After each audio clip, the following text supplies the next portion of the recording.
Hey people, it is Friday, March the 18th, and the time is currently 4:25 in the afternoon, and the temperature is a rather pleasant 12 degrees Celsius. And I'm here at the very northern end of downtown.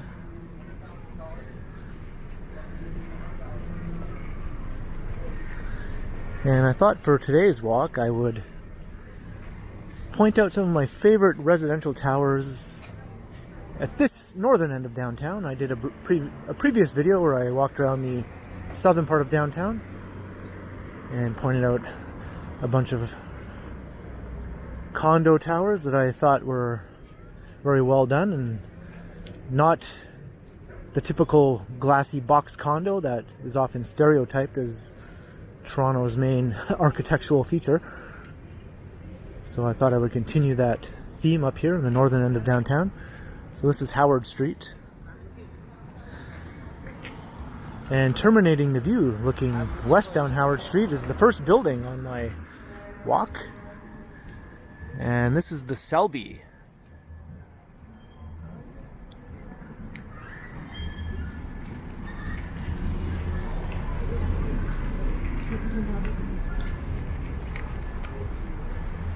It's a 50-story rental apartment building. It's not a condo. This is, I think, the only building that I'll be pointing out on this tour that is not a condo.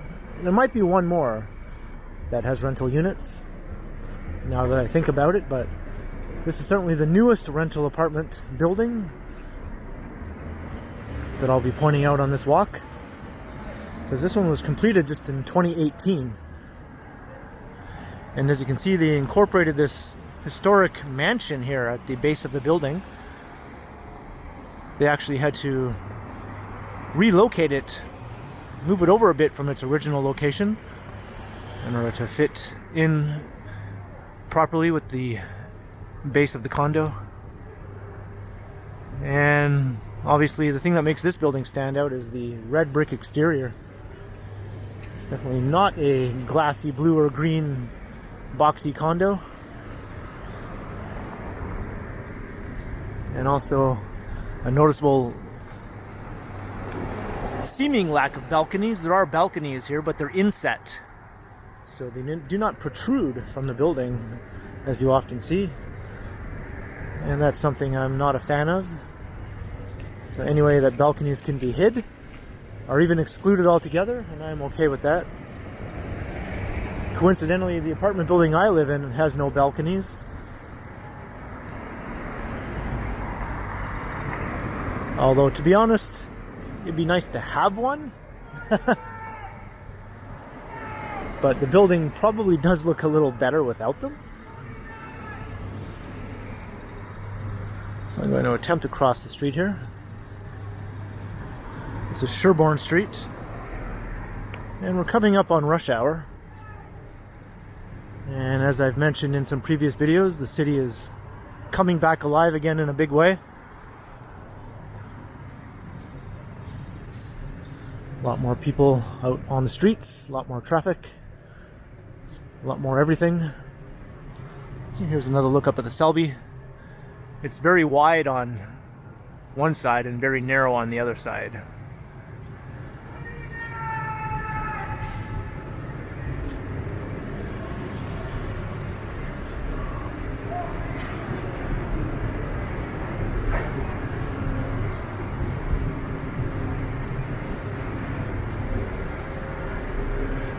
And this is Selby Street. So the Selby is at 25 Selby. And this building is not part of my tour, but I'll point it out because it's nearing topping out and it's actually looking pretty slick so far. I think this building is a possible future contender for one of my favorite towers in the city.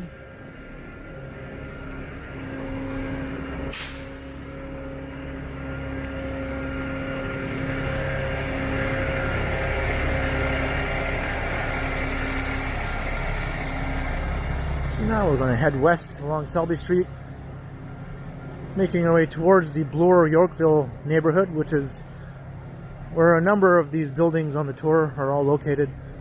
There's a cluster there, of course, of tall buildings and residential and office buildings.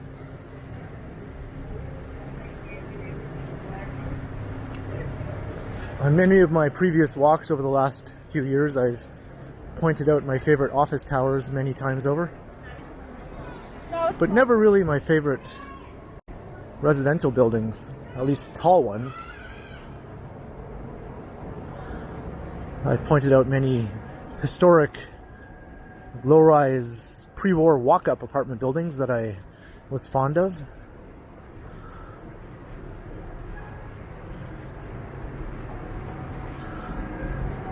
So now it's time for the residential skyscrapers that I would like to live in.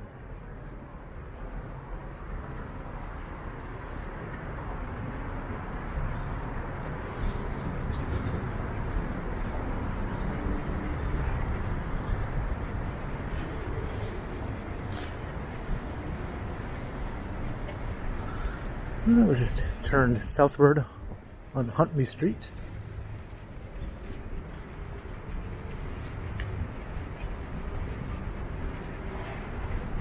And it looks like somebody's getting a ticket.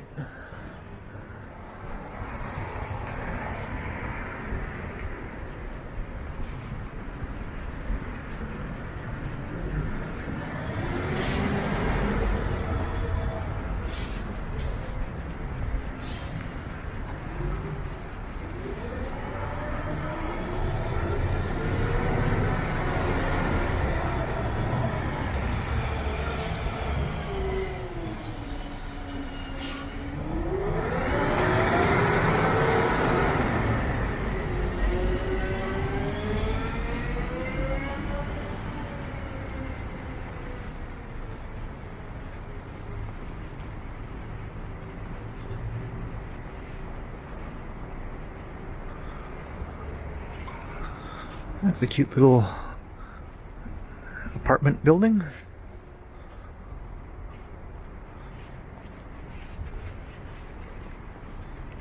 I noticed in my last video you could hear my coat swooshing as I walked. So now I'm suddenly aware of that fact. I'll try to minimize my arm swinging as much as possible. And I'll look pretty strange, I think, to people seeing me walk around with my arms just hung limply at my side.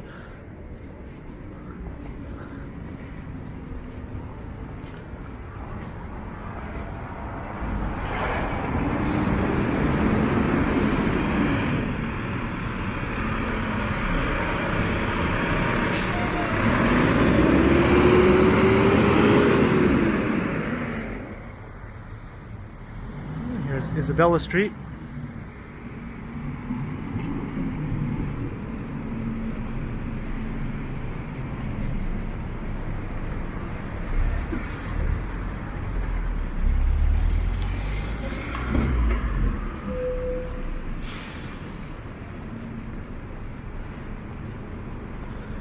We have a nice mild forecast ahead of us for the next week or so, including some all-day rain, I believe, on Saturday, which should do away with what's left of some of the snow, which is still remaining from the big blizzard we had in mid-January. Some remnants of snowbanks and piles of snow, I think, are almost at the end of their days.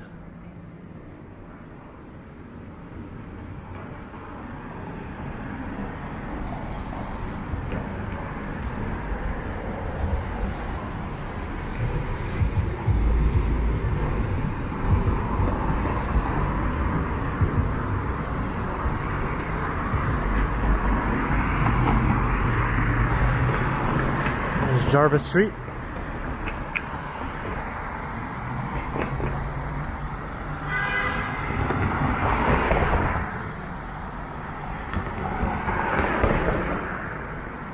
And the next two buildings I'll be pointing out are actually side by side. And that's them right there. I'll wait until we get a bit closer before I talk about them a little bit.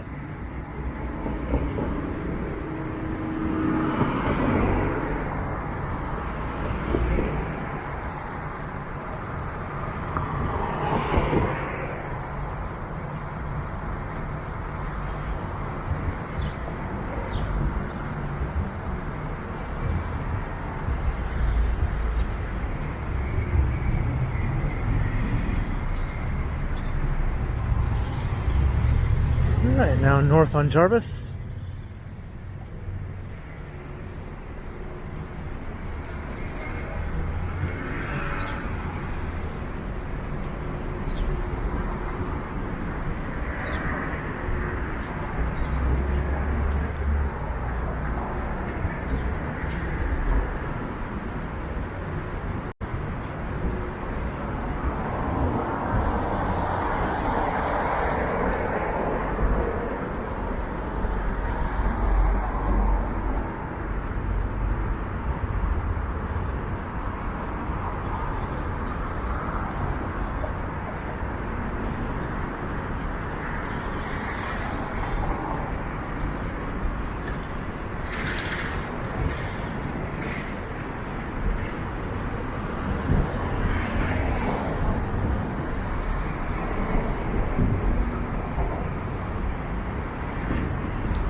Here we are at Charles Street.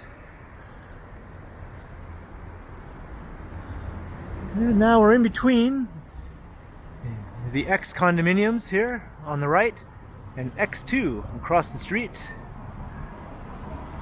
And these buildings are both built in the same style, kind of mimicking the Toronto Dominion office complex downtown in the financial district with their black minimalist style.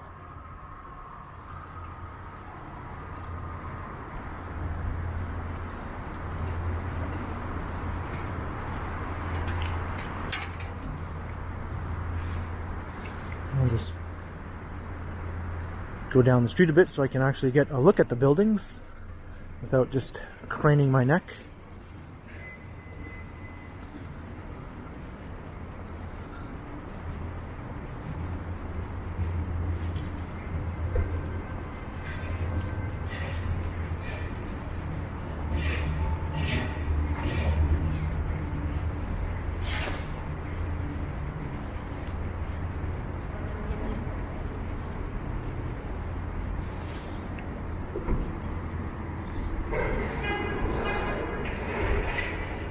So this one was the X, and it was the first one constructed.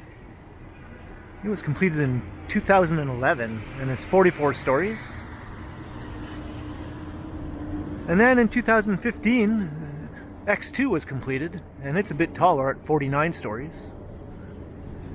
And I've actually been inside X2 because I have a friend who lives in one of the upper floors, and I was able to go over and check out her condo, and then I made a video and took many pictures of the view from her balcony, and it's a spectacular view. You can see most of downtown Toronto, and as you may probably notice, the balconies here are also inset, and in some angles it doesn't even look like it has balconies. That's right, I am the anti-balcony guy.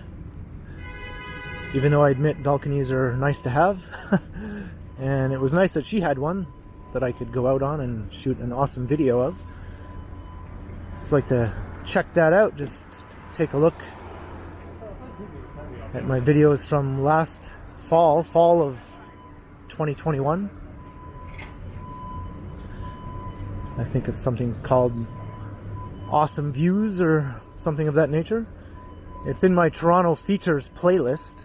That's probably the easiest way to find it. I only have a few videos in that playlist.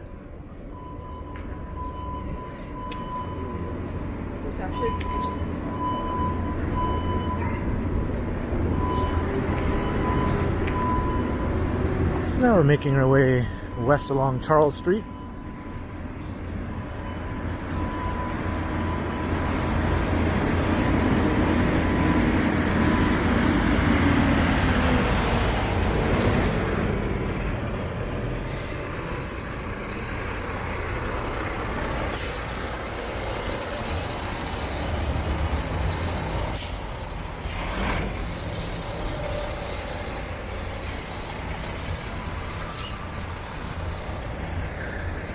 Crossing Church.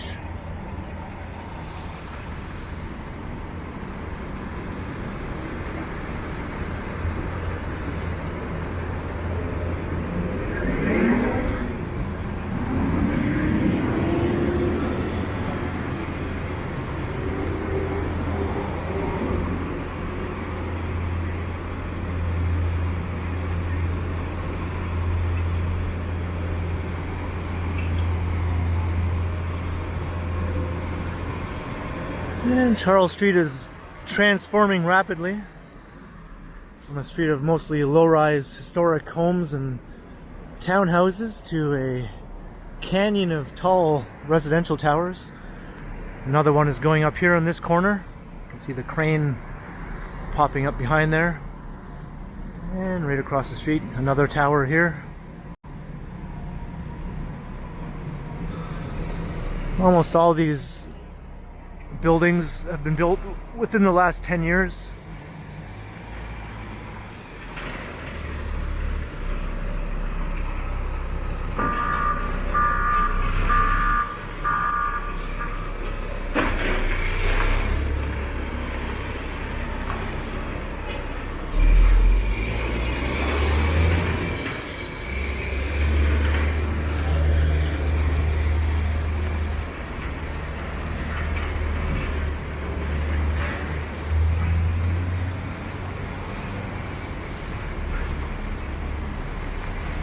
Here you can get a good shot of both the X and X2 side by side.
And now we're just about at Yonge Street.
So now we'll continue walking westward on Charles.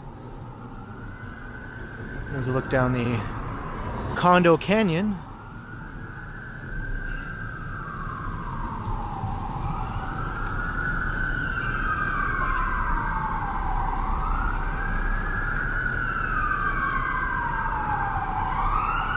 And just up ahead is the next building, and is by far the oldest building I'll be showing on this walk.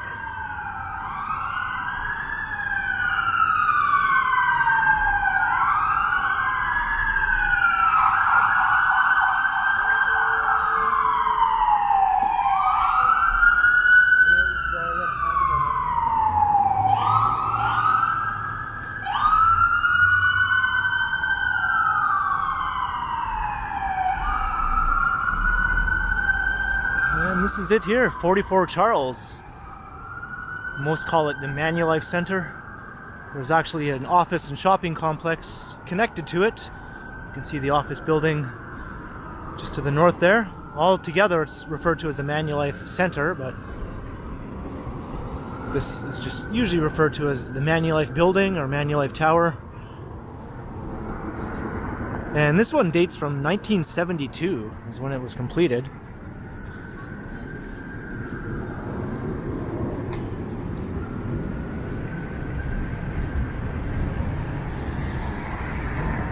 And it's 51 stories, and for the longest time, since its completion in 1972, all the way up until the early 2010s, this was the tallest building in the northern end of downtown in the Bloor, Yorkville neighborhood. And as you can see, a complete lack of balconies once again, in keeping with the theme.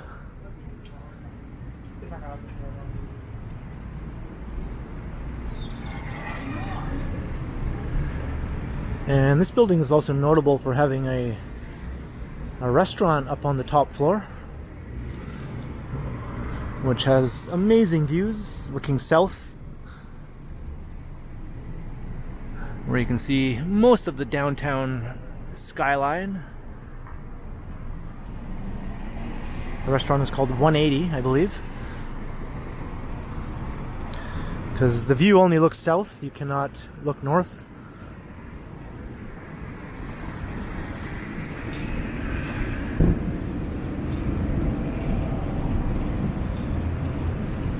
And I'm not sure if this is purely a rental building or if it's a mix of condos and rentals or if it's gone full condo. I didn't really look into that. I think when it was first completed it was a rental building. And it may still be. I'm sure I can find out easily enough. But if anyone knows for sure, just drop a comment below and say rental or condo. And this one's done in the brutalist style of architecture, which can be really, really bad or really, really good. There are examples of both good and bad in that style in the city. And personally, I think this is a good example of brutalism.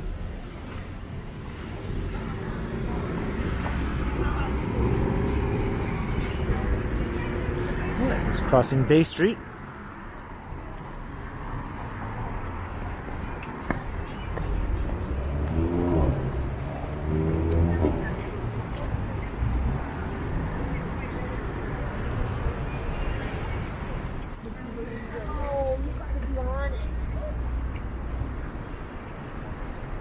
And we're just about upon the next building already. And this is one I have pointed out several times before, being as it might be my very favorite residential tower in the whole city. And it is somewhat shorter than most of the other buildings I'll be showing here. Most of the buildings I've shown are over 150 meters or 500 feet. Which is usually regarded as the official height of what is considered a skyscraper, whereas this one only comes in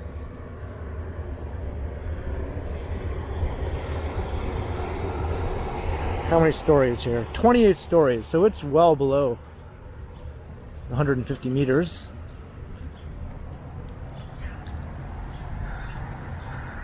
And it's 1 St. Thomas, so this might look familiar to you. I've shown this many times before.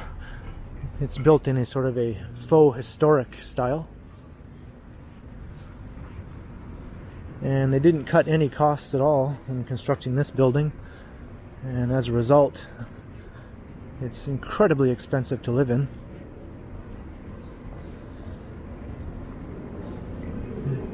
And it was completed in 2008, before the condo boom really took hold in downtown Toronto. This is one of the first of the new wave of towers to completely transform the look of the city.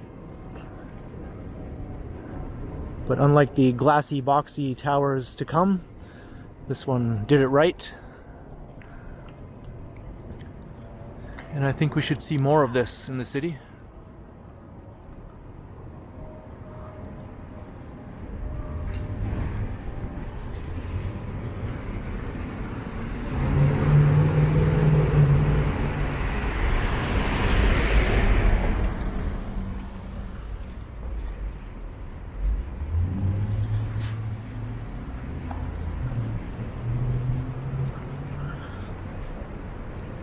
I recently did a walk right through here pointing out some of the fancy hotels in the Bloor Yorkville area.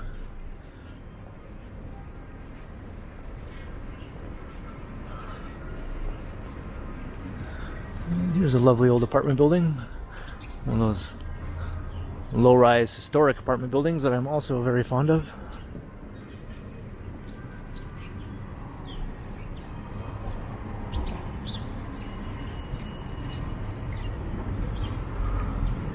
And I can already see two more buildings on my tour towering off in the distance there.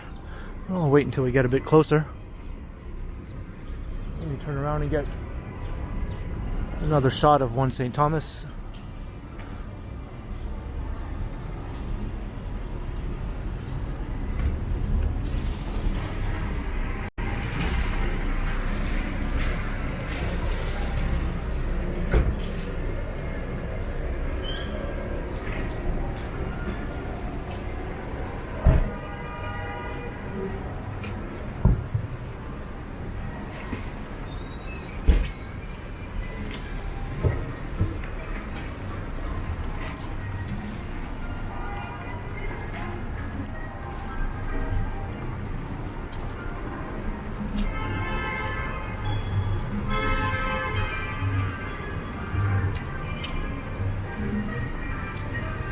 And here we are, Bloor Street West. Let's see if I can cross here.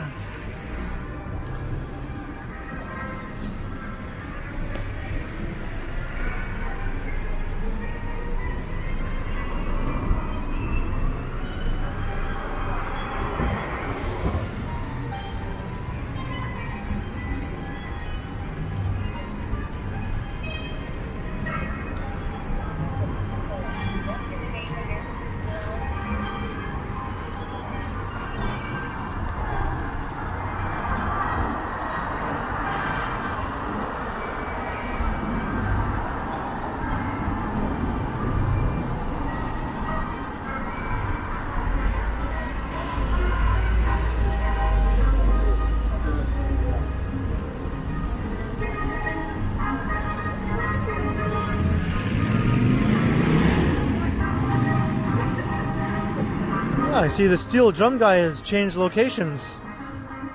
Usually he's on the southeast corner of Bloor and Bay.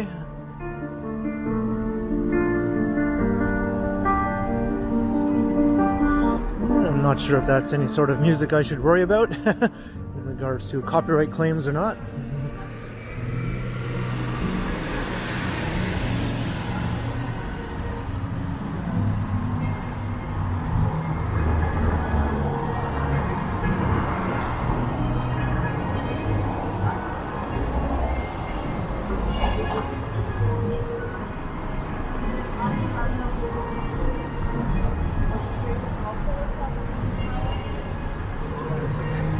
Just crossing Bay Street once again.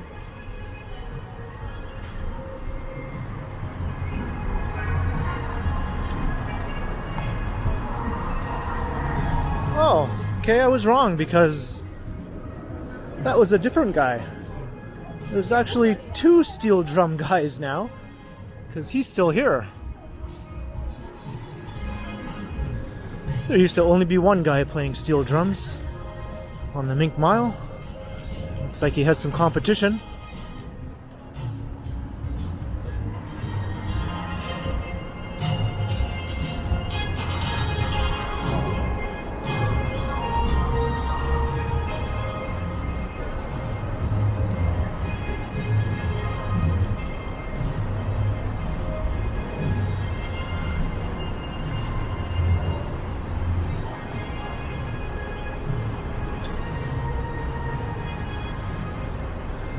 Now here I can capture two more buildings in one shot. Three if you include one that's under construction, which I'll just mention briefly, but I've mentioned it countless times before. But I don't think I've ever mentioned this first one here. And this is the Uptown Residences. Now, this is sort of more of a honorable mention because they really tried to go for something here, but they didn't quite do it. They were trying to pull off a taller, more skyscraping version of 1 St. Thomas, I think. But they just did not put the money into it. It's done a lot more cheaply, and it really shows, but I still think it's a pretty cool looking building, kind of echoing that faux historic look, sort of like a 1930s era New York skyscraper.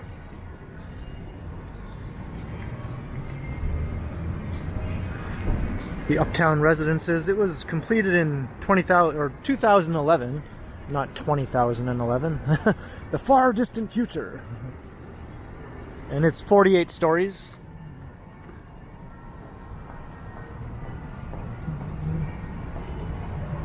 So just because it's not glass, and they did try to do something different, I think it deserves a mention.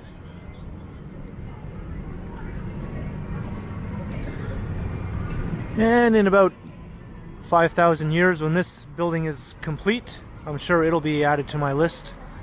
This is the one, which I've mentioned about 1,000 times in previous videos, and it will be a super tall residential building. Possibly 95 stories if it gets its height increase that it applied for. If not, it'll be 85 stories. But just across the street from the one is one Bloor. And for now, this is the tallest building in the Bloor Yorkville neighborhood. It's 76 stories. And it was completed in 2017 after a very long construction process. It had many delays and setbacks, kind of similar to its big brother across the street here. But eventually it was completed, and I think it's quite a beautiful building, and it does have prominent balconies, but they're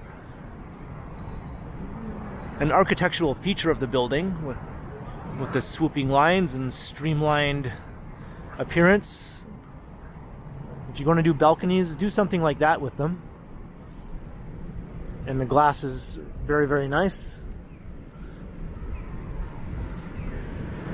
So balconies are not always bad. I have pointed out in my other condo video some buildings where they did the balconies right.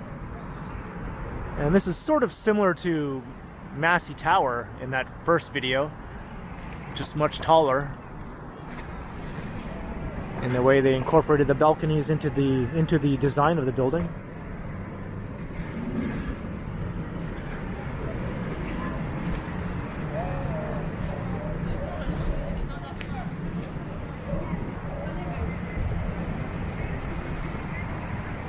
Just wondering what that guy was setting up. Hello. Well, wasn't that nice of her?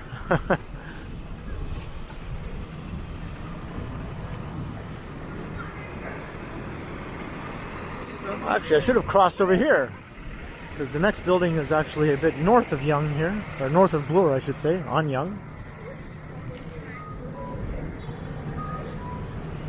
That's a time when that scramble intersection came in handy. Suddenly you change your mind and want to go the other way, it's perfectly fine.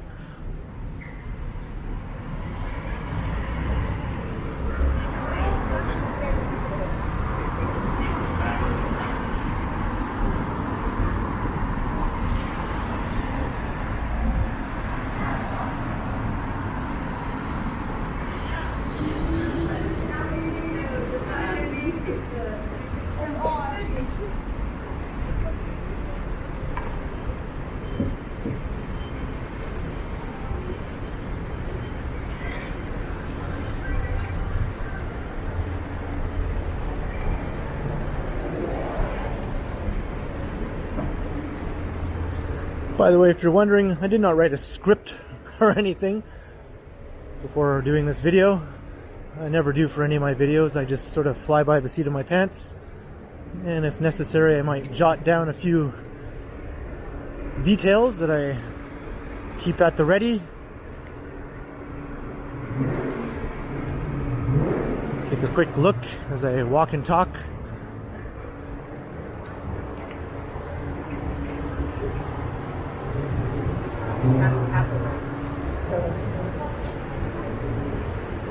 So this is the next building in the Bloor Yorkville neighborhood. And this is 1 Yorkville. So this is a 58-story condo, which was completed in 2020. So one of the newer buildings in the neighborhood. And this one I'm including simply because it has that awesome sort of silver industrial kind of look to it. I don't know if that's the right terminology, but it definitely has a interesting skin.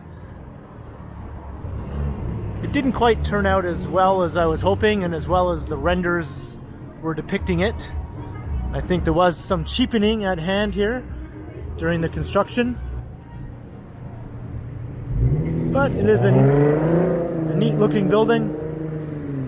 And they incorporated these historic storefronts into the base of the condo and completely refurbished them, bringing them back to their former glory. These were kind of run down looking previously, and they did a good job.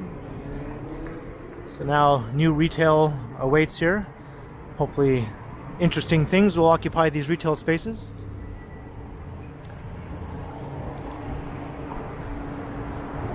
And I kind of like the silvery sheen of the building. It kind of glints in the sun at certain times of the day. It's pretty neat.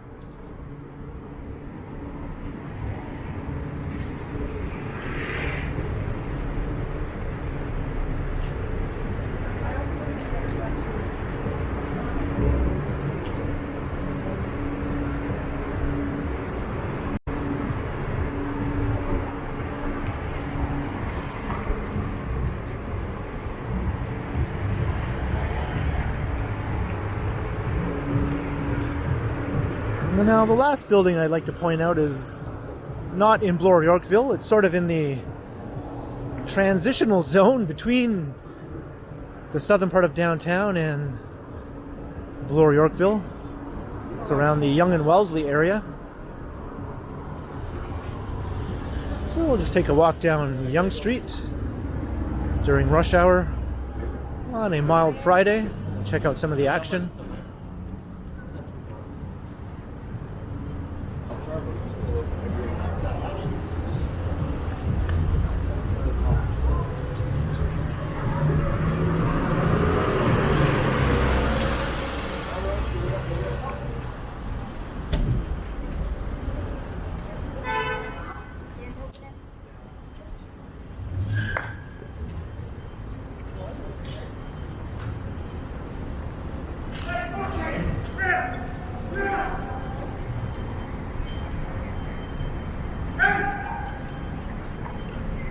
Oh, we got a live one.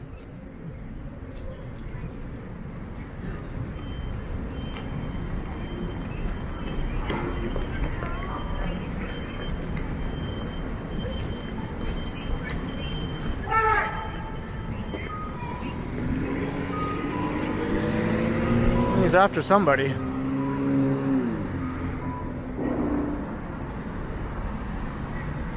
He's jogging down the street yelling. Hopefully whoever he's after doesn't get hurt.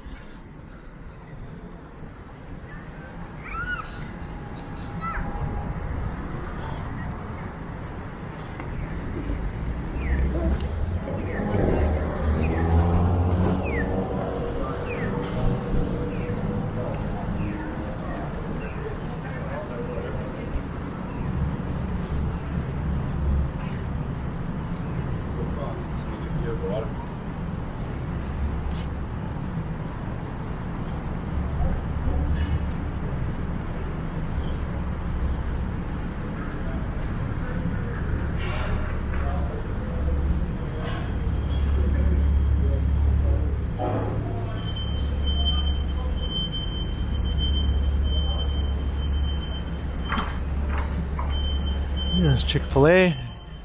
Ever since they opened up another location downtown, the lineups here have all but disappeared. There used to be lineups almost daily there.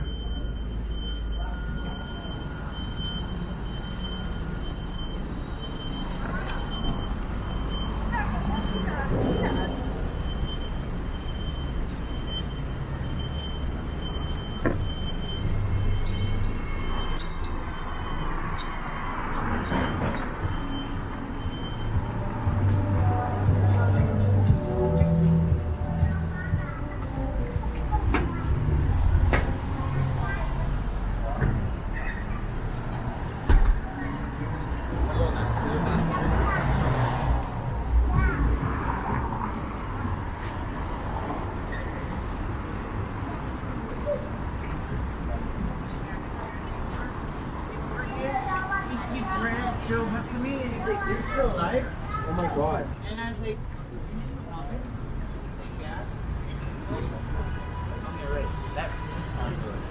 And here we are back at Charles Street again. They're like, we speak for the silent majority. I'm like, the majority is loudly telling you to shut the fuck up.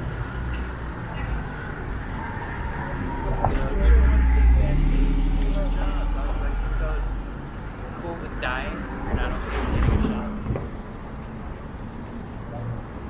Also, those people clearly racist.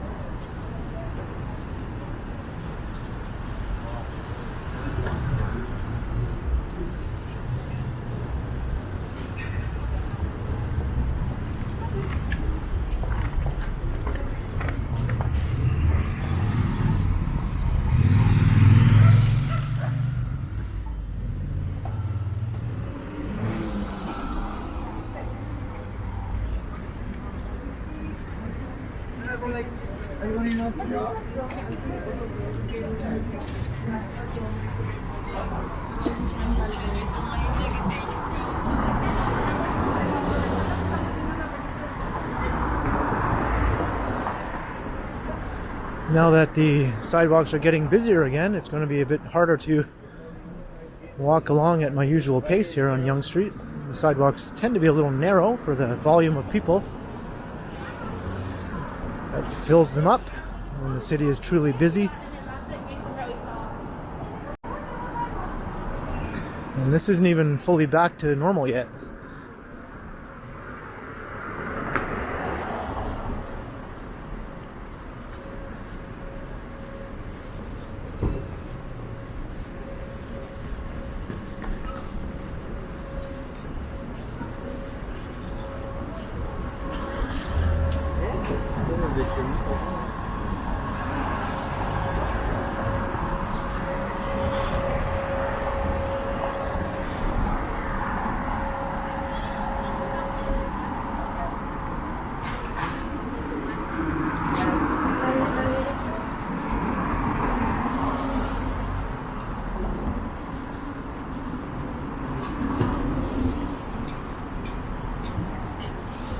I spy a John Lennon shirt.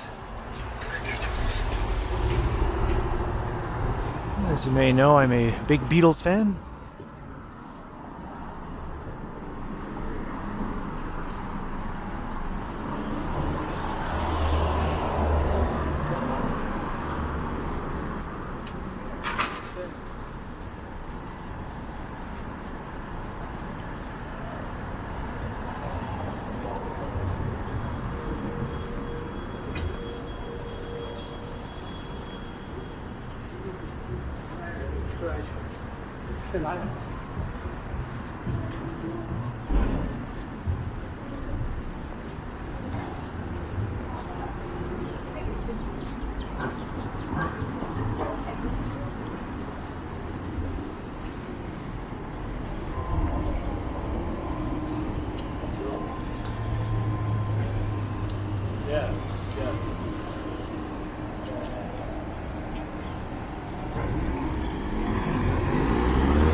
And we're just about at Wellesley Street, and the last building I'll be featuring on this walk is towering off there, just in the distance, and that is Wellesley on the Park.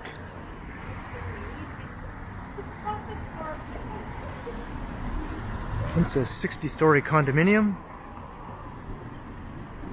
It was completed in 2020. And it's another example of the sort of trendy wave of these curvy towers. Massey Tower, as I mentioned, and one Bloor. And now Wellesley on the Park, and there's another sort of shorter twin of this building at the corner of Church and Carlton, although not done quite as well. And the balconies here completely wrap around. the building and kind of give it a neat, streamlined appearance.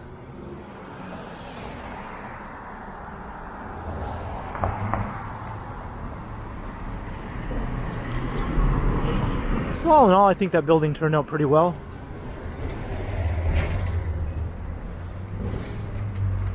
If it had some color to it, that would definitely bring it up a notch or two. It is a bit bland color-wise. And when you look at skyline shots from far away, it doesn't stand out all that much despite its significant height. Sort of gets lost in the background if the sky is too gray. But the coolest thing about this building, or one of the coolest things, is a new city park. It is opening up right beside the building.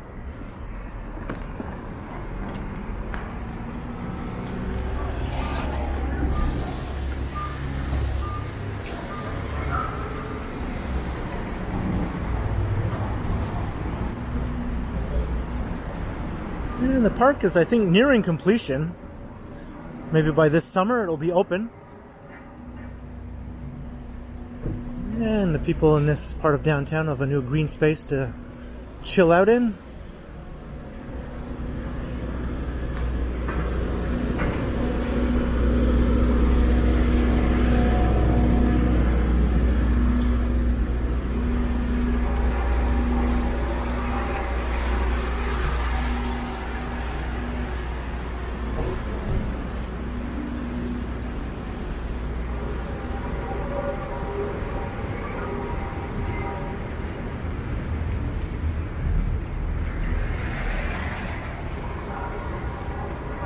I'll just end the video here, trying to get a better look at the park.